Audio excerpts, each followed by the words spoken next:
সকাল থেকে খাইনি পিসি, পেটটা পুরো ফাঁকা। কোঁদবেল নিয়ে এসেছি, চল করি মাখা।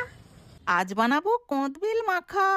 সবাই আমাকে কমেন্ট করে বলেছিল কোঁদবেল মাখা দেখানোর জন্য, তাই সবার জন্য নিয়ে চলে এলাম আজকে কোঁদবেল মাখা। প্রথমে কোঁদবেল দুটিকে ফাটিয়ে নেব, তারপর একটা পাত্রে কোঁদবেলের ভেতর থেকে সবকিছু ভালোভাবে বের করে নেব।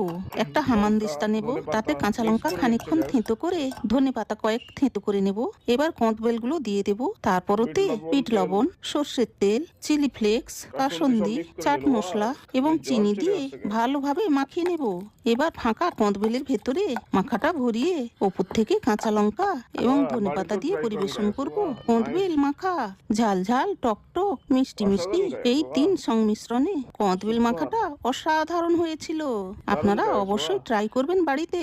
ধন্যবাদ। সাবস্ক্রাইব করুন গাইস। দারুণ।